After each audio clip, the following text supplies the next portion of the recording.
오늘 이 시간 주님 앞에 나와 예배하는 우리 모두에게 하나님이 강건함의 복으로 또한 성령 충만의 은혜로 함께 하시기를 주의 이름으로 축복합니다.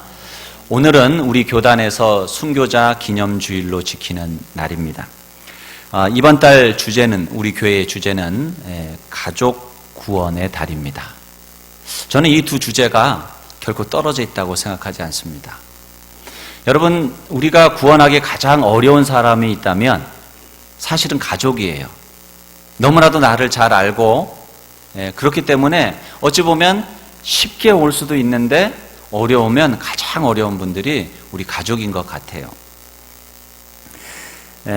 여러분 아시는 요셉은 가족 구원을 위해 형제들에게 배신당하고 애굽의 종으로 팔려가서 감옥에 갇히기도 하는 많은 어려움을 당했고요. 그 고난 뒤에 온 가족을 구원할 수 있었고 구속사의 귀중한 인물로 쓰임받을 수 있었습니다.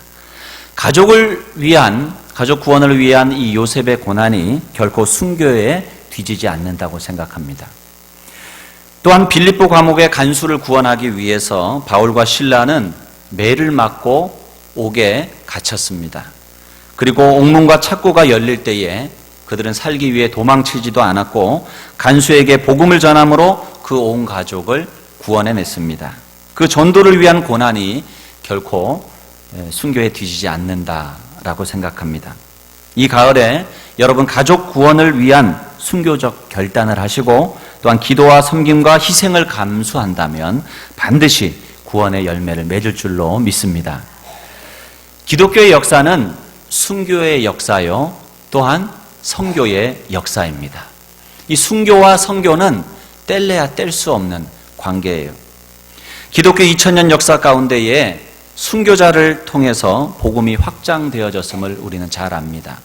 우리나라도 얼마나 많은 백안의 선교사들이 이 땅 가운데 와서 잘 알지도 못하는, 잘 알려지지도 않았던 조선이라고 하는 이 땅 가운데 와서 그 젊은 피를 흘렸는지 몰라요.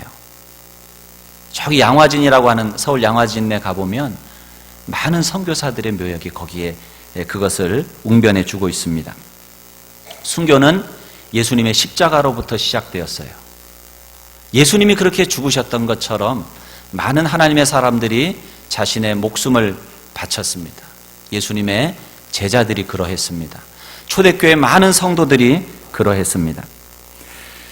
우리 교단도 순교자를 많이 배출한 교단이에요. 여러분 아시다시피 우리 교단은 사중복음, 중생, 성결, 신유, 재림을 강조합니다. 그래서 특별히 이 재림 교리 때문에 예수님이 만왕의 왕이시다. 예수님 외에는 다른 왕이 없잖아요. 그런데 황국 신민이라고 자신들의 왕 앞에 절하라고 하는 그런 일제의 이야기에 믿음으로 우리의 신앙의 선배들은 저항했습니다. 그래서 많은 성도님들이 목숨을 잃게 됩니다. 강경교회는 57명의 성도들이 순교를 통해서 최초의 신사참배 거부 운동의 도화선 역할을 하기도 했습니다. 병총교회는 66명의 선교자를 냈고 두암교회는 23명의 순교자를 냈고 증동리교회는 복음의 씨암탉이라고 해서 몽둥이로 머리를 내리쳐서 죽인 문중경 전도사님을 냈습니다. 또 임자진리교회는 48명의 순교자를 냈습니다. 이들은 6.25 때 공산당들에 의해서 무참하게 대검이나 죽창으로 혹은 생매장 당하는 그러한 끔찍한 죽음을 당했습니다. 여러분 서울의 그 합정동에 가면 아까 말씀드린 양화진이 있고 바로 양화진 거기에 절두산이라고 있어요. 절두산은 사실은 병인 양육 때 예수님을 믿었던 천주교 교인들을 교수했던 곳이 바로 그곳입니다. 예수님 믿는다고 그러면 목을 잘라서 그 산 밑으로 던졌다고 해서 절두산이에요. 그리고 바로 그 건너편에는 한국 100주년 교회 100주년 기념 교회가 있고 거기에 선교사들의 묘역들이 있습니다. 혹시 안 가보신 분들이 있다면 꼭 한번 가볼 수 있기를 바라요. 만약에 오늘날 그러한 일이 일어난다면 예수님을 믿는다고 이야기하면 너의 목을 자르겠다고 한다면 얼마나 많은 성도들이 예수님을 믿는다라고 고백하고 순교의 길을 걸을 수 있을까, 그런 생각을 해보게 됩니다. 기독교 최초의 순교자가 누군지 아십니까? 오늘 본문에 나오는 스데반입니다. 그는 예루살렘 교회가 시작되자마자 얼마 지나지 않아서 순교를 당했습니다. 스데반의 순교를 시작으로 수많은 그리스도인들이 줄줄이 순교를 합니다. 그런데 순교는 천국의 꽃이에요. 스테반이라고 하는 이 말, 스테파노스라고 하는 이 말은 면류관이라고 하는 뜻을 가지고 있습니다. 공교롭게도 그의 이름답게 그는 최초의 순교자가 되어서 천국의 면류관을 얻었고 천국의 꽃이 된 줄로 믿습니다. 우리가 천국에서 꽃이 되고 면류관의 주인공들이 되기 위해서는 이 땅에서 우리도 순교해야 합니다. 초대교회와 같이 직접적인 순교가 아니더라도 순교의 신앙, 순교의 정신, 순교의 영성을 회복해야 합니다. 스데반 집사는 순교를 당하면서 이를 갈면서 죽지 않았어요. 사도행전 6장 15절에 보면 천사의 얼굴과 같았더라, 그렇게 나와 있어요. 어떻게 순교를 당하면서도, 죽음을 당하는 위협 속에서도 천사와 같은 얼굴을 가지고 죽을 수 있었을까? 어떻게 자원하여 기꺼이 순교의 잔을 마실 수 있었을까? 제가 청년 시절에 그런 상상을 해본 적이 있어요. 내가 하나님께서 혹시 나를 저기 아프리카 선교지로 나를 보내시는 것은 아닐까? 거기에 가서 혹시 식인종들을 만나면 어떻게 하지? 이러한 나름대로의 공상 아닌 공상을 해본 적이 있어요. 정말 무섭겠다. 그때 내가 순교할 수 있을까? 근데 그때 이러한 깨달음이 있더라고요. 성령께서 함께 하시면 가능하겠다. 성령님이 도와주시면 할 수 있겠다. 내 힘으로는 안 되겠다. 그런 생각을 했던 적이 있어요. 우리가 함께 오늘 말씀을 통해서 순교의 신앙, 그 신앙을 되새기며 어떻게 하면 우리도 순교의 신앙을 살아갈 수 있을까 함께 은혜 나누는 시간 되기를 원합니다. 그래서 첫 번째로 우리가 순교의 신앙을 살려면 조금 전에 말씀드렸다시피 성령 충만해야 합니다. 성령 충만하면 우리도 순교의 신앙을 살아갈 수 있습니다. 오늘 본문 54절 55절에 보면 그들이 이 말을 듣고 마음에 찔려 그를 향하여 이를 갈거늘 스데반이 성령 충만하여. 유대인들이 스데반을 죽이려고 하는 이유가 54절에 뭐라고 나와 있습니까? 그들이 이 말을 듣고 그랬어요. 자, 이 말의 내용이 뭐냐? 오늘 본문의 앞쪽에 이 7장 전반에 걸쳐서 나오는 내용이 이 스데반이 한 그 말의 내용이에요. 그 내용은 스데반이 조상적부터 내려오는 이스라엘의 죄에 대해서 이야기를 하고, 두 번째는 성전의 문제를 건드렸던 겁니다.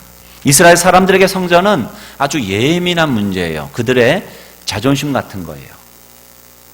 그런데 하나님은 사람의 손으로 지은 성전에 계시지 않는다고 하니까 벌집을 쑤셔 놓은 것과 같이 된 것이에요. 이 스데반의 요점은 성전보다는 성전 안에 계시는 주님이 더 위대하시다. 그 주님의 뜻을 따르는 것이 더 중요하다는 것을 말했던 것입니다. 그런데 유대인들은 건물로서 성전을 자랑거리로 삼고 있기 때문에 이 성전의 주인이 되시는 주님에 대해서는 그렇게 관심이 별로 없었어요. 그들은 눈에 보이는 것, 그것을 중요하게 생각했던 것입니다. 내용보다도 형식을 중요하게 생각했고 제사보다는 제밥에 관심이 많았던 사람들이 바로 그들이었습니다. 스데반 집사가 이걸 지적한 거예요. 그러자 그들이 개떼처럼 달려들어서 그들을 성문 밖으로 스데반을 끌고 가서 거기서 돌로 치기 시작했던 것입니다. 자, 그럼에도 스데반은 이를 갈며 억울하게 죽어간 것이 아니라 천사의 얼굴을 하고 죽어갔어요. 이 광경을 보고서 충격을 받은 한 사람이 있었는데 58절에 그 인물이 나와요. 성 밖으로 내치고 돌로 칠세 증인들이 옷을 벗어 사울이라 하는 청년 발 앞에 두니라. 자, 돌을 치는 사람들이 힘을 쓰려니까 옷을 벗는 거예요. 그 옷을 지키는 사람이 누구예요? 바로 사울. 바울이 되기 전에 사울이었어요.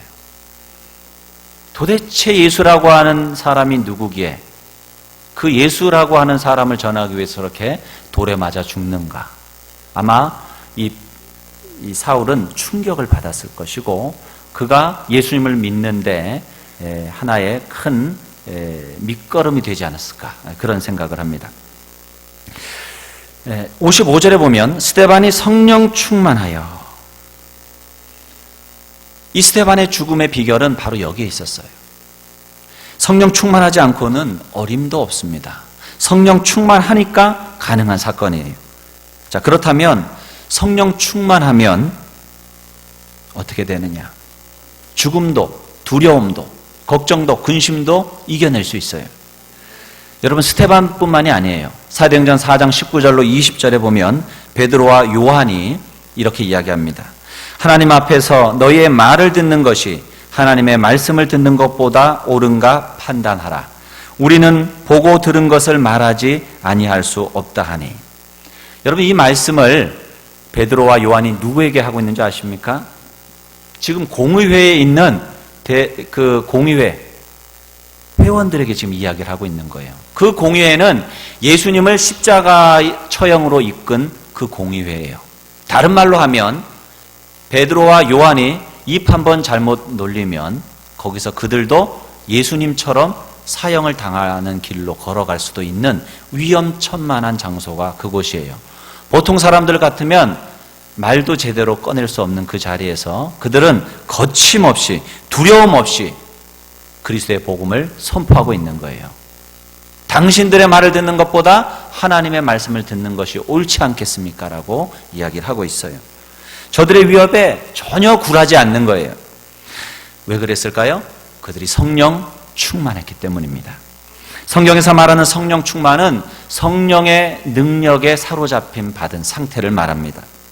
사도행전에 등장하는 주님의 제자들은 성령 충만했기 때문에 핍박자나 원수들 앞에서도 담대하게 그리스도의 복음을 증거했고 순교의 길이라도 그들은 두려움 없이 그 길을 걸어갔던 것입니다. 그렇기 때문에 복음이 여기까지, 우리에게까지 전해줄 수 있었어요. 복음이 그냥 여기까지 온 게 아니에요. 본문에 나오는 이 스데반의 모습 그 자체가 성령 충만이란 과연 무엇인가를 우리에게 보여주는 그림이라 생각합니다. 순교는 내 힘으로, 내 의지로 하는 그런 것이 아닙니다. 바로 성령의 능력입니다. 오늘날 여러분을 두렵게 하는 일들이 무엇입니까? 여러분이 담대하게 하나님의 말씀에 순종하는 것을 막는 것이 무엇입니까? 성령 충만하셔서 순교의 신앙을 살아가는 저와 여러분 될 수 있기를 주의 이름으로 축원드립니다. 두 번째로는 예수님에게 시선을 고정시키면 됩니다. 순교의 신앙을 살아가기 위해서는 바라보는 게 중요한데 예수님께 여러분 시선을 떼면 되지 않아요. 56절에 말하되 보라 하늘이 열리고 인자가 하나님 우편에 서 계신 것을 보노라 한대. 스데반은 돌에 맞아 죽을 때에 하늘을 들어 하나님을 바라보았어요. 그의 시선은 거기에 계신 주님, 그 곁에 계신 예수 그리스도에게 고정됩니다. 지금 자기를 향해서 돌을 던지는 원수들을 바라보지 않았고 자기를 죽음에 이끄는 공회의원들을 그들을 바라보지 않았습니다. 결정적인 순간 고개를 들어서 하늘을 바라보았고 하나님 보좌 우편에 계신 주님을 바라보았습니다. 히브리서 기자도 우리에게 주님을 바라보라고 권면합니다. 여러분, 히브리서는 아주 핍박이 심할 때에 쓴, 교인들에게 쓴 편지예요. 예수 믿는다는 이유 때문에 가족 가문으로부터 핍박을 당하고 추방을 당하고 마을에서 추방을 당하고 고문을 당하고 옥에 갇히기도 하고 재산을 빼앗기기도 하고 심지어 죽음을 당하기도 하는 그런 상황에 있는 교인들에게 히브리서 기자는 쓰고 있는 거예요. 그는 히브리서 12장에서 이렇게 이야기합니다. 믿음의 주요 온전케 하시는 이인 예수를 바라보라. 믿음의 주라고 하는 말은 믿음의 메이커, 믿음을 만드는 사람이라는 뜻이에요. 우리에게 믿음을 만들어 주시는 분, 그리고 우리의 믿음을 온전하게 해 주시는 이이신 예수님을 바라보라. 그것이 박해와 핍박을 이기는 힘이요, 능력이요, 비결이라는 거예요. 예수님에게 시선을 고정시키라는 거예요. 여러분은 무엇을 바라보고 사십니까? 자식 바라보고 사십니까? 남편 혹은 아내를 바라보고 사십니까? 여러분이 가지고 있는 재산을 바라보고 사십니까? 여러분의 건강을 바라보고 사십니까? 무엇을 바라보시기에 실망하고 절망하십니까? 무엇을 바라보고 사시기에 한숨을 쉬며 사십니까? 눈을 들어 소망의 주님을 바라보시기를 바랍니다. 우리를 위해 십자가 지시고 부활 승천하신 주님께 여러분의 시선을 고정하시기 바랍니다. 얼마든지 그분이 가신 십자가의 길을 우리가 주님을 바라본다면 우리도 걸어갈 수 있다는 사실을 믿으시기 바랍니다. 베드로를 보십시오. 그는 주님을 바라볼 때에 바다 위를 걸었어요. 그러나 풍랑이 일 때에 그는 파도를 바라보며 물속에 빠져들어가고 맙니다. 우리도 마찬가지예요. 우리가 주님을 바라보지 아니하고 문제를 바라보고 사람을 바라보고 환경을 바라보고 그럴 때 우리는 그 속에 빠져들어갈 수밖에 없어요. 그때가 영적 전쟁이에요. 우리 주님을 바라보느냐 바라보지 못하느냐. 그러니까 여러분들이 주님 앞에 시선을 떼지 아니하심으로 승리할 수 있기를 바랍니다. 여러분 무엇을 바라보고 사십니까? 사람을 바라보는 대로 우리는 닮아가요. 우리가 서로 미워하면서 닮아간다는 말이 있잖아요. 여러분이 누구를 미워하면 미워하는 그 사람 바라보게 되고 그 사람 닮아가요. 시어머니를 미워하는 며느리가 있어요. 그 시어머니를 미워하다가 어느 순간에 더 고약한 시어머니가 되어 있을 수 있는 거예요. 그게 사람이에요. 그러나 반면에 아름다운 것을 보고 착한 것을 보고 그렇게 될 때 평화로운 것을 보면 우리의 마음에 잔상이 생겨요.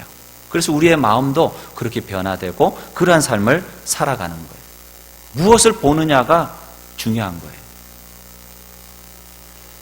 TV를 통해서 맨날 드라마를 통해서 그러한 것들을 보면 좋은 얘기 안 나오잖아요. 막장 드라마. 욕하면서 보잖아요. 욕하면서 보거든요. 근데 자연스럽게 거기에 영향을 받아요. 그런 게 영향을 받는 거예요. 좋지 않은 건 안 보는 게 좋습니다. 좋은 거 보시기 바랍니다. 그래야 우리가 좋은 인생을 살아갈 수 있어요. 우리가 비록 몸은 이 악한 세상에 살고 있지만 우리의 시선만큼은 위를 바라보라는 것입니다. 스데반 집사는 눈을 들어 보좌 우편에 서 계신 주님을 바라보았습니다. 그 인자하신 주님의 모습처럼 스데반도 천사의 얼굴로 죽어갈 수 있었던 것이에요. 저와 여러분도 이 시선을 주님 앞에 고정함으로 이 순교의 길, 이 순교 신앙의 길을 힘있게 걸어갈 수 있게 되기를 주의 이름으로 축복합니다. 세 번째로 전적으로 의탁하면 됩니다. 맡기라는 거예요. 그것도 전적으로 맡기시라는 거예요. 59절에 보면 그들이 돌로 스데반을 치니 스데반이 부르짖어 이르되 주 예수여 내 영혼을 받으시옵소서. 여러분 스데반이 무엇을 맡겼습니까? 영혼을 맡긴 거예요. 여러분 은행에다가 돈을 맡기시죠. 왜 은행에다가 돈을 맡기시죠? 여러분이 가지고 계시지. 왜 은행에다가 돈을 맡기십니까? 이자가 많이 나와서 돈이 많으시군요. 그럴 만한 돈이 없는 저 같은 사람들은 안전하기 때문에 맡깁니다. 내가 가지고 있는 것보다 은행에 맡기는 것이 안전한 거예요. 그래서 돈이 많은 재벌들이나 그런 권력을 가지고 있는 분들은 국내 은행도 못 믿어서 저기 스위스 은행에다가 계좌를 열고 돈을 맡긴다고 그래요. 누가 빼앗아 갈까 봐. 스데반은 전적으로 다 맡겼어요. 자신의 영혼까지 맡겼어요. 자기의 영혼을 맡겼다고 한다면 맡기지 못할 게 뭐가 있겠어요? 뭐가 두렵겠습니까? 세상에 감당하지 못하는 사람은 어떤 사람이냐? 너 죽고 나 살자 하는 사람이 아니에요. 너 죽고 나 죽자고 덤벼들면 그것보다 무서운 사람이 없어요. 뭐 죽겠다고 덤벼드는데 누가 감당하겠어요? 죽을 용기가 있으면 뭔들 못하겠습니까? 주님은 오늘도 말씀하십니다. 살고자 하면 죽고 죽고자 하면 살리라. 우리가 그런 순교의 신앙을 가질 때 주님은 우리를 반드시 살려주신다는 사실을 믿으시기 바랍니다. 이런 우스갯소리가 있습니다. 집사는 집을 내놓고 믿는 사람이고 목사는 목을 내놓고 믿는 사람이다. 그야말로 우스갯소리입니다. 자, 목을 내놓고 우리가 하나님을 믿는다라고 한다면 내놓지 못할 게 무엇이 있겠습니까? 다 주님을 위해서 내놓을 수 있는 거죠. 사도 바울은 로마서 8장 32절에서 이렇게 도전합니다. 자기 아들을 아끼지 아니하시고 모든 사람을 위하여 내어주신 이가 어찌하여 그 아들과 함께 모든 것을 우리에게 은사로 주시지 아니하시겠느냐. 하나님께서 우리에게 사랑하는 독생자 아들을 내어주셨어요. 그러니 그 주님이 우리에게 내놓지 못할 것이 무엇이 있겠느냐는 거예요. 우리가 기도 응답 받는 비결이 바로 거기에 있습니다. 우리가 잘나서 선행을 많이 쌓아서 헌금을 많이 해서 예수님 믿은 지 오래돼서 우리가 기도를 잘해서 하나님이 우리의 기도에 응답하시는 게 아니에요. 예수 그리스도 하나님의 아들을 주셨고 그 아들을 우리가 믿기 때문에 우리의 기도를 들으시는 줄 믿으시기 바랍니다. 그런데 목사님 왜 안 주실까요? 저는 예수님을 믿고 기도를 하는데 다 이유가 있습니다. 자신을 돌아보세요. 정말 전적으로 맡기셨습니까? 오늘 여러분이 주님께 전적으로 맡기지 못하는 삶의 영역은 무엇입니까? 아직도 내가 끌어안고 가는 것이 무엇입니까? 그게 문제예요. 선교 초창기에 선교사님들이 교회들을 많이 세우셨죠. 좋은 일도 많이 하셨죠. 구호품들도 많이 주시고 그러다 보니까 선교사님들은 보통 차들이 있으셨어요. 집차를 타고 가시는데 그때 오일장이 쓴 거예요. 한 할머니가 오일장을 보고서 짐을 더운 여름 날씨에 낑낑거리며 메고 가고 있는데 선교사님 보시고 안타까우셔서 차를 세우시고 집차 트럭 뒤에 태워주신 거예요. 가다 보니까 뒤를 봤더니 할머니가 짐을 머리에 지고서 낑낑거리고 있다라는 거예요. 그래서 내려서 차를 세워서 할머니 왜 힘들게 짐을 머리에 지고 계십니까? 할머니 왈 아이고 내 몸뚱이 태워준 것만 해도 고마운데 어떻게 짐까지 내려놔요? 그렇게 얘기하셨다는 이야기. 우리가 우스갯소리로 알고 있지만 우리가 그런 신앙생활을 한다는 거예요. 주님께서 우리를 위해서 생명을 바치셨고 우리가 주님을 믿을 때에 나는 죽고 그리스도가 사는 삶을 결단한 거 아닙니까?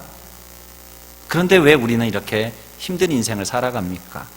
왜 이렇게 흔들리는 인생을 살아갑니까? 왜 맡기지 못하는 인생을 살아갑니까? 웃을 일이 아닌 거예요. 우리가 그렇게 우스운 신앙생활을 하고 있는지도 모른다는 거예요. 여러분 잠잘 때마다 여러분 기도하시죠? 어떤 기도를 하십니까? 저는 제 영혼을 맡기는 기도를 해요. 여러분 잠자는 게 죽는 연습하는 거잖아요.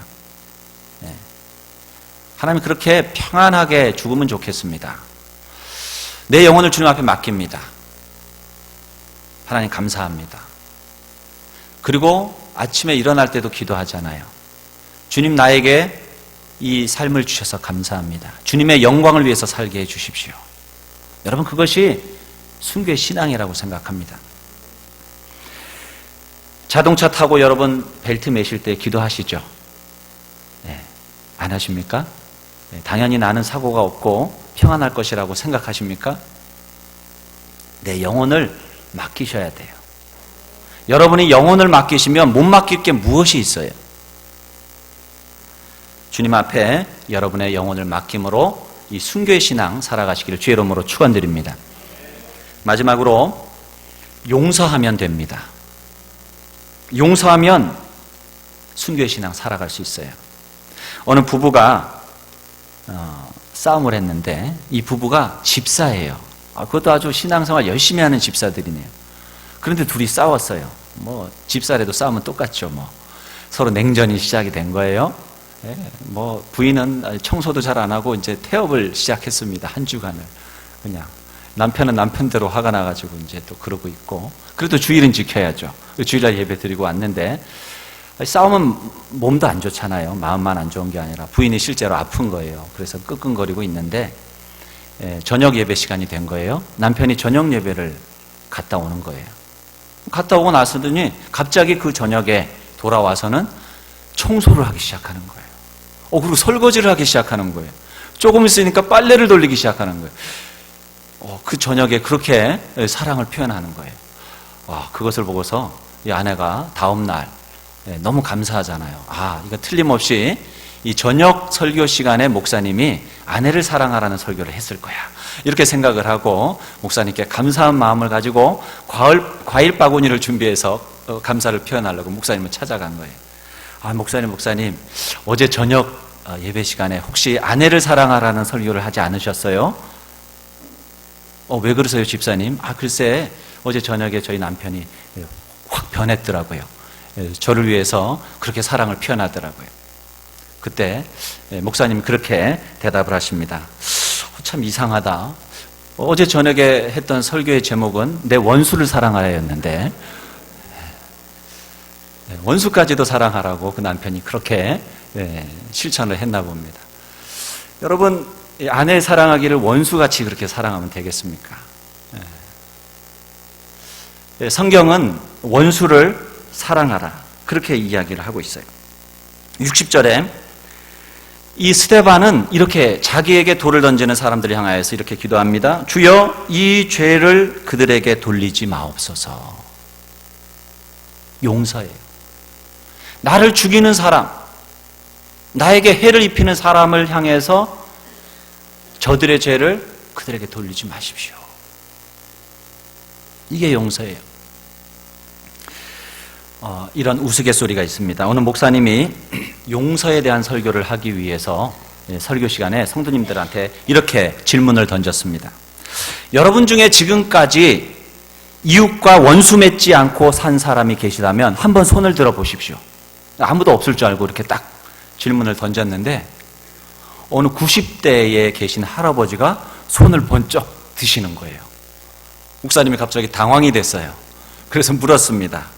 아니 어르신, 정말 지금까지 살아오면서 누구와도 원수를 맺지 않고 살아오셨습니까? 원수가 한 명도 없단 말이에요? 그랬더니 이 할아버지가 대답하십니다. 네, 전에는 많았는데 지금 그 원수들 다 죽었어. 이젠 정말 하나도 없어. 원수가 없는 게 아니라 원수를 용서할 기회가 없는 거예요. 여러분 혹시 용서할 기회가 없을 때까지 기다리고 계신 건 아니시죠? 순교지 교회 중에 임자 진리 교회는 아주 순교비에 아주 짧은 한마디만 있어요. 다른 곳에 보면 보통 있는 순교지의 그런 비석과 다른 이야기가 있습니다. 거기에는 이 한마디가 있습니다. 용서하라. 딱 4글자가 있어요. 크게 용서하라. 왜 그것이 적혔을까? 6.25 때 예배당에서 예배 드리다가 이판일 장로 가족 13명을 비롯해서 48명의 성도들이 이 공산당 좌파에 의해서 죽창으로 찔리고 막 해서 그 생매장 당하는 그런 일이 있었어요. 당시 목포에 거주했던 이판일 장로 장남만 살아남게 된 거예요. 그런데 그 장남 이름이 이인재인데 이분이 메가더의 인천 상륙 작전 때에 육군들과 함께 다시 목포로 임자도 통해서 목포에서 임자 진리도로 다시 돌아와서 이제 가족들을 찾은 거예요. 그런데 봤더니 다 죽임을 당한 거예요. 그래서 그 공산당 좌파 세력들을 색출해서 그들을 야산 공터 처형장에 세우게 됩니다. 그리고 이제 방아쇠를 당겨서 그들을 총살을 시키려고 했어요. 그런데 이때 그에게 붙인 이판일 장로의 음성이 들리기 시작했습니다. 생생하게 그에게 이렇게 들렸다고 합니다. 사랑하는 아들아, 내가 그들을 용서했으니 너도 그들을 용서해라. 그 음성을 듣는 순간에 이 아들이 이인재가 깜짝 놀란 거예요. 그리고 이 총 쏘는 것을 멈추게 합니다. 그리고 그 원수들을 다 풀어줬어요. 그 후에 이 인재는 신학교에 들어가서 목사가 되고 인자 진리교회에 와서 평생 목회를 하고 은퇴하여 원로 목사님이 되고 그런 인생을 살았습니다. 우리는 원수 사랑하면은 누굴 생각합니까? 사랑의 원자탄 손양원 목사님을 생각해요.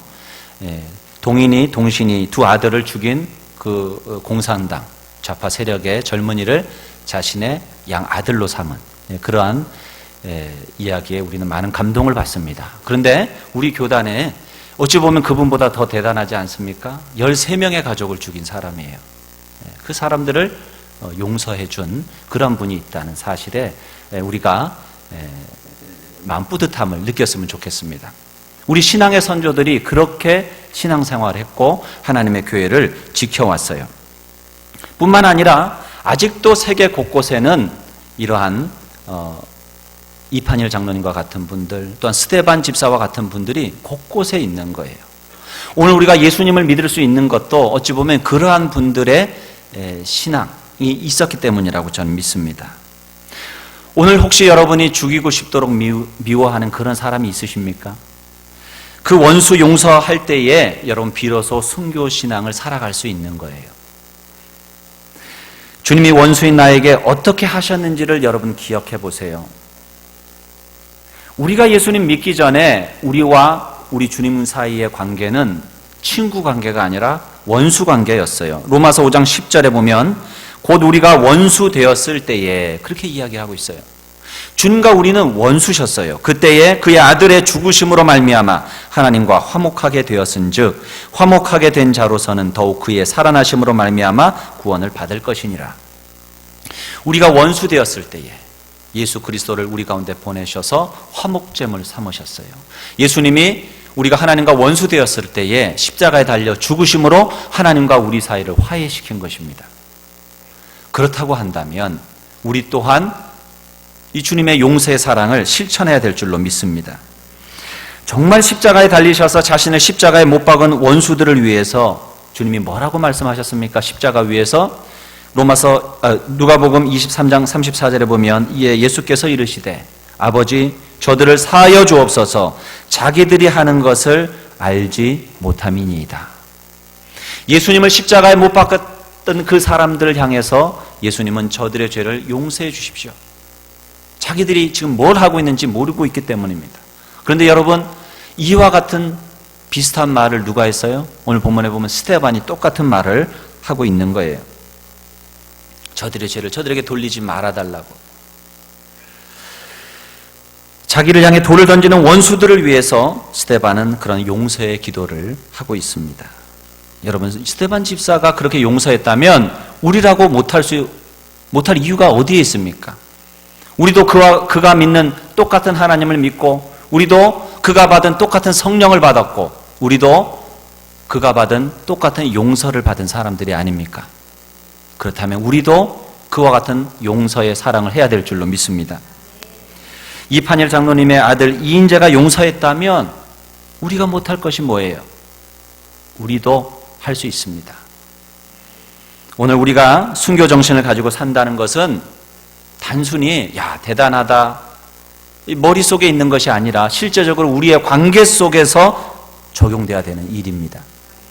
하나님과의 관계뿐만 아니라 인간관계 속에서 그리스도의 사랑을 실천해야 됩니다. 예수님은 누가복음 9장 23절에서 우리에게 이렇게 도전하십니다. 또 무리에게 이르시되 나를 따라오려거든 자기를 부인하고 자기 십자가를 지고 나를 따를 것이니라. 순교 신앙의 한 단면이 이거예요. 자기 부인, 자기를 부인하는 거예요. 이것이 순교의 영성입니다. 한 알의 밀이 땅에 떨어져 썩지 아니하면 죽지 아니하면 한 알 그대로 있고 썩어 죽으면 많은 열매를 맺으리라. 여러분 한 사람이 죽어서 많은 사람이 살 수 있다면 여러분 그렇게 해야 되지 않겠습니까? 나 한 사람이 참고 나 한 사람이 죽고 나 한 사람이 무시당하고 나 한 사람이 불이익당하고 나 한 사람 희생해서 많은 사람이 유익을 얻을 수 있다면 그 길을 걸어가는 것, 그것이 바로 순교의 신앙입니다. 예수님께서 바로 그런 십자가를 지신 것 아니겠습니까? 내가 그리스도와 함께 십자가에 못 박혔다라고 우리는 이야기하는데, 바로 그것이 자기를 부인하고 주님과 같이 주님을 닮아서 그 용서의 길을 걸어가는 것, 그것이 바로 순교의 신앙을 살아가는 것입니다. 여러분, 순교에는 두 가지가 있어요. 첫 번째 순교는 믿음을 지키기 위해서 피를 흘리며 죽는 순교가 있습니다. 그러나 두 번째 순교는 살아서 매일같이 자기를 부인하고 자기 십자가를 지는 거예요. 그게 살아서 살아내는 순교의 신앙입니다. 저와 여러분은 바로 이러한 순교의 신앙으로 부름받았다는 사실을 여러분 기억할 수 있기를 바랍니다. 자기 손에 자기 희생, 자기 양보, 주님 때문에 자기가 불이익을 당하는 거예요. 어쩌면 죽는 순교보다 어떻게 보면 사는 순교가 더 어려운 것이 아닌가, 그런 생각이 듭니다. 그러나 기독교 역사를 보면 이러한 순교 없이는 어떤 부흥도 일어나지 않았어요. 우리는 부흥을 쉽게 이야기하지만 부흥은 순교하지 않고는 결코 일어나지 않아요. 부흥에는 반드시 눈물과 피가 있어요. 눈물과 피가 없이 부흥이 일어난 적은 단 한 번도 없어요. 내가 나를 쳐서 죽이지 않으면 부흥은 일어나지 않아요. 여러분, 교회가 부흥되기를 원하십니까? 자기를 부인하십시오. 순교하십시오. 순교의 각오로 일어나십시오. 성령 충만해야 됩니다. 언제까지 나약한 신앙에 머물러 있지 마세요. 성령 충만받기를 위해 간구하세요. 특별히 다음 달에 부흥회가 있는데 여러분 지금부터 기도로 준비하시기 바랍니다. 또한 우리는 예수님께 시선을 고정해야 돼요.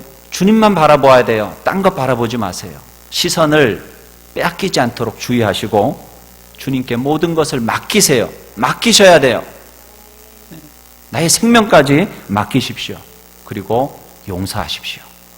순교의 신앙을 살아감으로 우리 주님 앞에 쓰임받는 성도님들, 또한 놀라운 부흥을 경험하는 우리 하늘의 교회가 될 수 있기를 주의 이름으로 축원드립니다. 기도하겠습니다. 오늘 주신 말씀 붙들고 우리 함께 기도합니다. 우리는 주님을 믿습니다. 우리가 믿는 주님은 우리를 위해서 죽으셨습니다. 그리고 그 주님을 믿는 사도 바울은 고백합니다. 나도 죽었습니다. 이제 사는 삶은 주님을 위한 삶입니다. 수많은 사람들이 그러한 고백을 하며 자신의 생명을 아낌없이 드렸습니다. 우리는 주님을 위해서 무엇을 드립니까? 주님은 우리 위해 생명을 주셨는데 우리는 주님을 위해서 무엇을 드립니까? 이 시간 주님, 나의 생명을 드립니다. 내가 순교의 신앙을 살아가게 하옵소서. 주님 앞에 간절한 마음으로 결단하며 기도합니다. 살아계신 아버지 하나님, 은혜를 감사합니다. 이 시간도 성령 하나님 역사해 주시옵소서. 주님 인도하여 주시옵소서. 주님을 위한 삶, 주님을 위한 삶, 주님을 위한 삶을 살아가게 하옵소서. 주님을 위한 삶을 살아가게 하옵소서. 주님만 바라보고 주님만 의지하며 살아갈 수 있도록 주님 도와 주시옵소서. 하나님, 우리도 순교의 신앙을 살아가기를 원합니다. 주님과 같은 삶을 살기를 원합니다. 주님 역사하시옵소서. 성령 기름 부어 주시옵소서. 주님 성령님 역사하옵소서. 주의 영으로 충만하게 하옵소서. 나는 좁고 주님이 사는 삶을 살아가게 하여 주시고 온전히 우리를 새롭게 하여 주옵소서. 주님 함께 하심을 믿습니다. 역사하여 주옵소서. 주 예수님의 이름으로 간절히 기도 올리옵나이다. 아멘. 우리 다 일어나셔서 주님 앞에 헌신의 찬양을 올려드립니다.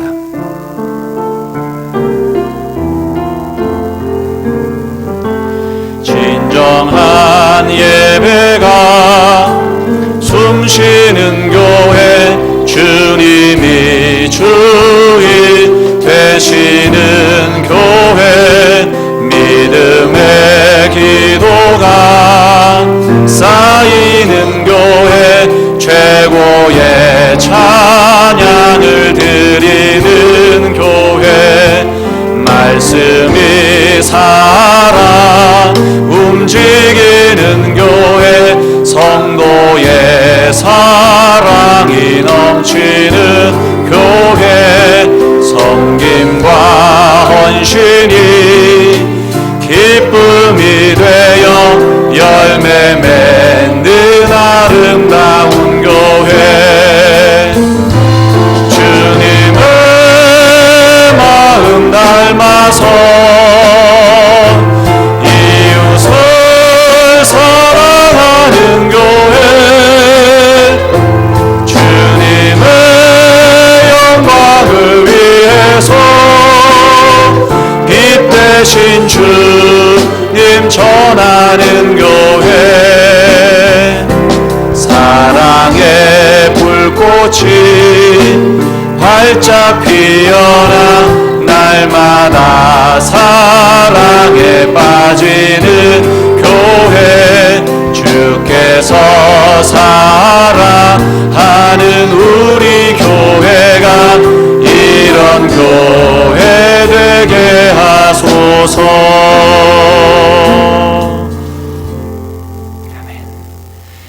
이제 평안한 마음으로 여러분의 삶의 현장으로 돌아가십시오. 선한 일에 용기를 가지며 악을 악으로 갚지 마십시오. 항상 연약한 자를 도우며 병든 자를 찾아보며 곤란당하는 이웃을 위로하십시오. 모든 사람을 존경하며 주님께 봉사하고 주님을 사랑하십시오. 모든 일을 믿음과 사랑으로 행하며 어떤 일에도 소망을 포기하지 마십시오. 거룩하신 성령께 순종하여 기쁨과 감사의 생활을 해 나가십시오. 우리 하나님 아버지는 여러분을 항상 도와주실 것입니다. 이제는 성부, 성자, 성령 하나님의 크신 사랑과 은혜가 순교의 신앙을 따라서 성령 충만하며 예수님께 시선을 고정하고 전적으로 의탁하며 용서의 삶을 살아가기로 다짐하는, 그리하여서 순교의 신앙을 살아가기로 결단하는, 여기에 머리 숙인 사랑하는 성도님들 머리마다 저들의 가정, 직장, 학업, 사업, 우리 공동체 위에 이제로부터 영원토록 함께 하시기를 간절히 축원하옵나이다. 아멘. 함께하여 주시고 주님 축복하여